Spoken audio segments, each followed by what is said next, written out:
테크들 사이에서도 상승세는 얼마나 더 묻어있냐. 내년엔 금리는 무조건 내린다. 마용성 오르고 또 수도권 그리고 지방. 갑자기 일주일 만에 손바닥 뒤집듯이 상황이 바뀌어가지고 승자와 패자가 많이 갈릴 수 있겠다.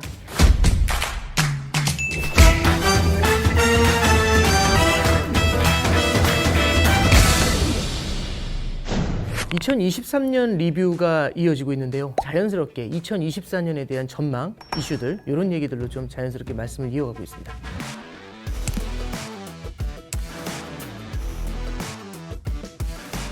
올해는 이제 정말 AI의 해라는 오늘 날짜가 11월 21일인데 이제 오픈 AI 참 이 대표에 대한 얘기들이 좀 되게 많이 회자가 되고 있습니다. 오픈 AI를 비롯해서 올해 AI 시장의 변화, 이걸 한번 큰 틀의 그림에서 한번 간단하게 좀 말씀 부탁드리겠습니다. 바로 1년 전에 뭐가 있었냐? 바로 챗GPT가 나왔습니다. 처음 나왔을 때부터 사람들이 너무 깜짝 놀랐어요. 왜냐면은 성능이 너무 좋은 거야. 뭐 알파고가 나온 게 사실은 그래도 한 2015년, 16년 뭐 그쯤이거든요. 그러니까 한 7년 이 정도 됐는데 그 사이에 서비스는 계속 나왔었어요. 그런데 왜 반응이 없었냐?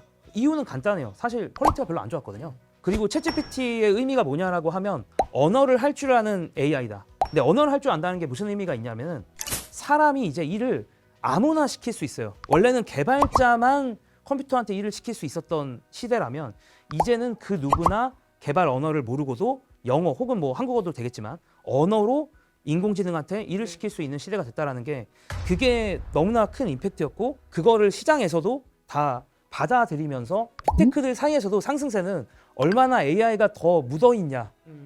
너희들은 AI가 더 많이 묻어있어. 그럼 이제 더 많이 올라가고 별로 안 묻었어. 그러면 이제 빅테크들 중에서도 약간은 부진한 모습을 보인 것 같아요. 근데 이제 올해 보면은 결국엔 말씀해 주셨던 것처럼 AI를 중심으로 해서 IT, 그것도 사실 IT란 말보다도 빅테크란 말이 맞았을 것 같아요. 이 빅테크를 중심으로 해서 자산 시장의 급등, 그리고 이 자산 시장의 쏠림이 어마어마했지 않습니까? 이런 쏠림이 이제 자연스럽게 내년 전망하고 맞물려서 내년에도 이어지게 될지, 거기에 대한 코멘트를 부탁드리겠습니다.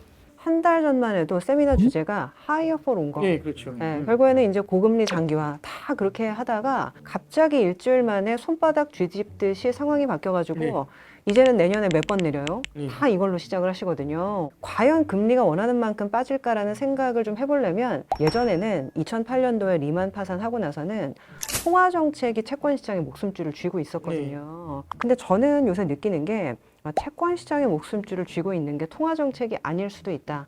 재정 정책이다라는 생각이 많이 들더라고요. 아시겠지만 이번 하반기에 한 3개월 정도 굉장히 시장이 안 좋았는데 그 시장이 안 좋았었던 촉발점이 피치의 미국 국가신용등급 강등이었거든요.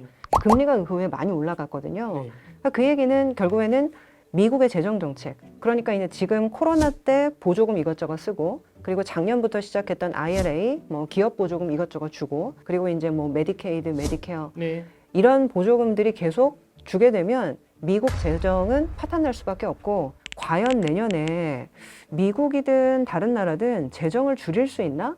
저는 그 생각이 좀 들더라고요. 물론 미국은요 보험성 금리 인하로 금리를 많이 내리려고 할 거예요.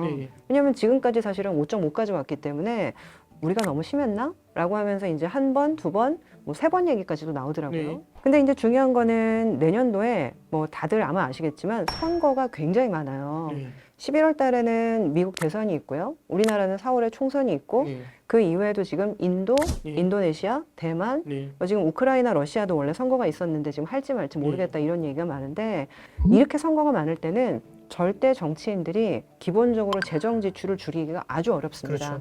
그래서 저는 지금 뭐 11, 12월은 내년에 이제 금리 인하 두 번 정도는 한대, 세 번 정도는 한대 하면서 시장이 오르고는 있는데 이 기대감이 한번 깨져나가면서 연초에 좀 고생을 할 수 있지 않을까 그런 생각을 좀 하고 있고요. 이게 채권 시장의 목숨줄을 아까도 말씀드렸지만 통화 정책이 쥐고 있는 것이 아니라 재정 정책이 쥐고 있다라는 그 어떤 전환점을 명백하게 이해를 하시면 아마도 내년도 이 파도 타기를 좀 해야 될 수 있는데 수월하게 넘어갈 수 있지 않을까 네. 생각을 한번 해봅니다. 근데 이제 여기서 조금만 좀 하나 질문을 더 드리면 워낙에 불확실성이 높다 보니까 이제 이런 말씀을 드리다 보면 투자자들이 그래서 빅테크입니다. 이 얘기를 하는 거거든요. 이런 쏠림 현상이 말씀해 주신 그런 우려에도 불구하고 계속해서 이어질 수 있을지 거기에 대해서는 의견이 좀 어떠실까요? 이게 지금까지는 이제 기본적으로 이제 빅테크가 모두 다 수혜다라는 생각들을 많이 하셨던 것 같은데 제가 요새 그 마이크로소프트의 코파일럿 업데이트가 있어가지고 이걸 한번 써봤거든요. 그 코파일럿이라는 게 그 챗 GPT랑 똑같은 채팅창이거든요. 네. 마이크로소프트의 오피스 365에 이제 기능이 들어가기 시작을 하는 거거든요. 이게 그 느낌 자체가 뭐 구글이라든지 기존의 이제 애플이라든지 이 앱스토어에서의 락인 효과, 그러니까 사람들이 그 가두리 안에서 못 나가게 하는 어떤 그런 효과들이 있었는데 이거를 마이크로소프트가 지금 가져오려고 하고 있는 거거든요. 지금까지 가지고 있었던 어떤 시장에서의 막강한 점유율 그리고 헤게모니 이런 것들이 이 AI라는 어떤 시장이 열리기 시작을 하면서 이제 붕괴될 수 있는 위험성을 느끼게 됩니다. 시장이 이제 4G, 5G 가면서 시장이 이제 계속적으로 이제 서버 중심으로 이제 시장이 이제 확장이 되다가 지금은 그 점유율에 균열이 가기 시작하는 지금 첫 단계가 이제 시작이 되고 있다라고 보여지더라고요. 그래서 의외로 빅테크들이 올해 매그니피선트 7이라고 해서 다 같이 가는 흐름들이 있었는데 내년도에는 기업별로 빅테크 내에서도 승자와 패자가 많이 갈릴 수 있겠다. 그래서 이제 기업별로 보면 사실은 그 문제가 하나가 있고 그리고 이제 두 번째는 저는 기본적으로 지금 현재 통화 정책보다는 재정 정책이 훨씬 중요하고 그렇기 때문에 금리가 생각보다는 많이 안 빠질 수 있다는 생각을 좀 하고 있거든요. 그러다 보니까 시장이 좋아질 것 같다가도 생각보다 그렇게 많이 좋아지기가 어려운 거예요. 근데 이거를 한번 또 뒤집어 생각을 하면요. 그렇게 사실은 나빠지기도 굉장히 힘듭니다. 제가 약간 그래서 내년 전망을 박스권이다 그렇게 말씀을 좀 드렸는데 지금까지 금리는요. 하나의 원인물이었거든요. 그러니까 파월이 어떻게 결정을 해주면 버냉키가 결정을 해주면 금리가 그거에 대한 어떤 원인으로 작용을 하면서 그래서 부동산 시장과 주식에 영향을 미치고 근데 지금은요. 재정 정책의 결과물로서 금리가 존재합니다. 결국에는 돈을 계속 정부가 쓸 수밖에 없는 상황들이 지속이 되고 있기 때문에 금리가 올라간다면 경기가 그렇게까지 또 침체에 빠지기가 매우 어려운 거죠. 그래서 의외로 내년도는 정부가 계속 돈을 쓰고 그러면서 금리는 올라가지만 인플레도 계속적으로 상승하면서 뭔가의 실물 자산을 갖고 있어야 되는 상황들로 계속적으로 몰려간다는 거죠. 그래서 의외로 특정 섹터나 내지는 특정 기업으로 또 한 번의 쏠림이 나타날 수밖에 없는 기본적으로 지금 그런 구조로 가고 있는 양상이라고 저는 보여져요. 이러다 보니까 아무래도 이제 금리에 대한 말씀을 먼저 들어볼 수밖에 없을 것 같아요. 그 내년도 금리에 대해서는 좀 어떻게 보시는지 여쭤보겠습니다. 네.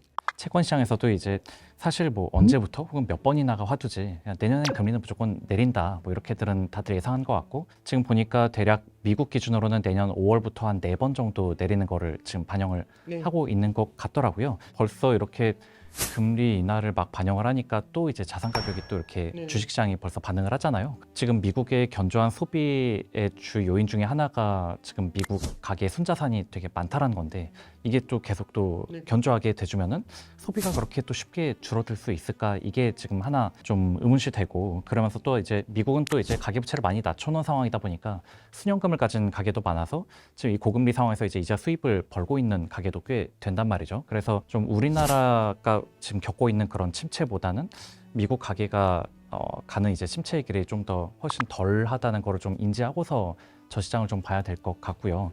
아울러 좀 진부한 얘기지만 이제 결국 유가와 정부 지출 쪽 얘기를 한번 짚어봐야 될 것 같은데 10월 말에 이제 한국은행에서 발간한 이제 미 연준의 고금리 장기화에 대한 평가 그 보고서를 보면은 현재 미국의 통화정책 운용 여건이 1990년대 중반과 좀 유사하다. 뭐 이렇게 이렇게 그 분석을 했는데 그때 보면은 1994년에 연준이 이제 3%에서 6%까지 기준금리를 올린 다음에 한동안 이 5%대 기준금리를 좀 유지를 했지 않습니까? 근데 이 시기에 물가 지표를 보면은 대략 한 2, 3% 정도. 그러니까 거기서 심지어 또 물가가 내려가는 모습을 보였는데도 고금리를 꽤 유지를 했단 말이죠. 그건 그만큼 이제 경기가 그만큼 좋았기 때문이라는 건데 90년대의 유가 상황을 돌아보니까 91년대 걸프전 때만 잠깐 올랐다가 그 뒤로 유가가 굉장히 하향 안정화됐었거든요. 지금은 뭐 중동과 러시아 다 미국 말을 전혀 안 듣고 있는 상황이다 보니까 90년대 그때보다 오히려 어떤 물가, 유가에 대한 상황은 지금이 더 안 좋은 상황으로 일단 봐야 되지 않나 하는 것이고 앞서 이제 이사님께서 워낙 잘 지적해 주셨듯이 선거 때는 어디든 다 이렇게 경기를 부양하려는 의지들이 다 있고 그럼으로써 이제 정부 지출 확대 혹은 이제 국채 발행 확대 이런 것들이 이제 같이 맞물릴 수가 있는 거다 보니까 그러면 시장 금리가 과연 이렇게 쉽게 내려갈 수 있을까? 지금 현재 시장에서 반영하고 있는 것보다는 금리 인하에 대한 그 속도, 폭 같은 거는 조금 더 보수적으로 보고서 이제 임해야 되지 않나? 좀 저도 내리더라도 좀 덜 내릴 것 같다 이렇게 해석을 할 수 좀 있다는 말씀인가요? 그렇죠. 아니면 그렇죠. 채권 시장도 요즘 보면은 회사채 시장에서 보면 이 쏠림이 양극화가 상당히 심하다는 얘기가 좀 많거든요. 그리고 부동산 시장에도 양극화가 되게 심하다 이제 이런 얘기들이 좀 있습니다. 이쪽에 대해서는 좀 의견이 어떠신지? 그러니까 결국 유동성 풀리면 뭐 당연히 사람들이 선호하는 것부터 비싸지고 거기서도 더 풀리면은 이제 이게 너무 비싼 것 같다 해서 싼 거를 이제 찾아서 싼 게 다시 비싸지면서 부동산 시장에서도 역시 강남 아파트 비싸니까 그 다음에 마용성 오르고 또 수도권 뭐 지방 그리고 아파트뿐만 아니라 뭐 주상복합 오피스텔까지 막 이렇게 다 순차적으로 올라가면서 키 맞추기를 했었는데 반대로 이렇게 금리가 내려가거나 저금리가 지속되는 상황이 아니라 유동성이 위축되는 국면에서는 그냥 싼 거는 그대로 싼데 이제 비싼 것들이 내려오는 식으로 이게 차이를 좁힌다고 이렇게 보는데 만약에 이게 우리가 빠르게 저금리로 간다라는 게 아니라 고금리가 좀 더 장기화된다라면은 좀 더 약간 후자의 모습, 그러니까 비싼 것들이 좀 조정을 받으면서 이 격차가 좀 해소되는 그런 모습을 좀 개인적으로는 좀 생각을 하고 있습니다. 근데 이제 회사채 시장은 조금 성격이 다를 수는 있겠지만 최근 같은 경우는 회사채 시장 분위기 확 돌아서 가지고 예를 들어 뭐 카드채라든지 캐피탈채라든지 잘 안 나가던 것들이 지금 풍기라고 합니다. 다만 그럼에도 불구하고 안 나가는 회사채들은 앞으로도 힘들 거야 이제 이런 되게 비관론이 있거든요. 거기에 대해서는 의견이 어떠세요? 그러니까 글로벌 신용등급과 우리나라 신용등급을 보면 대략 한 네. 6단계 정도 차이가 나거든요. 근데 대략 우리나라 더블A급 회사채가 글로벌 신용등급으로 트리플 B급을 받고 네. 있거든요. 그러니까 우리나라 A급 회사들은 글로벌로는 하이힐드인 네. 거죠. 근데 우리나라의 이 스프레드를 보면은 A급과 더블A급은 꽤 차이가 벌어져 있는, 즉 우리나라에서는 하이힐드 스프레드가 굉장히 좀 벌어져 있는 상황인 거죠. 그러니까 회사채 시장에 온기가 오고는 있는데 여전히 약간 건설, 캐피탈, 증권에서도 등급이 좀 낮은 쪽은 네, 이제 아직 온기가 같이 가지는 못하는 그런 상황이고 뭐 그거는 딱히 지금 어떤 이렇게 반전하기는 좀 어렵지 않을까 좀 싶긴 합니다. 네. 지금 이제 약간 톱다운적인 관점을 좀 접근을 했다면 이제 바텀업 관점에서 실제 단태님께서 보셨을 때는 이 매그니피센트 세븐이라고도 얘기를 하죠. 이 빅테크 내에서도 차별화가 나타날 수 있다는 이 생각들 여기에 대해서는 실제로 어떻게 보시나요? 그러니까 어떻게 보면 저는 올해는 그냥 모든 사람이 좋다고 하는 섹터가 그 다음 해에 잘 되는 경우가 별로 없더라고요. 떡밥을 계속 줘야 그 기대감이 계속 유지가 되지 않겠습니까? 채권이 여러 죽였네요. 정말. 그러면 기대해 볼 수 있는 부분이 상당히 많다. 썰은 있어요. 뭐 나올 거다. 뭐 한 전체를 바꾸는 논의들이 되고 있긴 한데 요것들은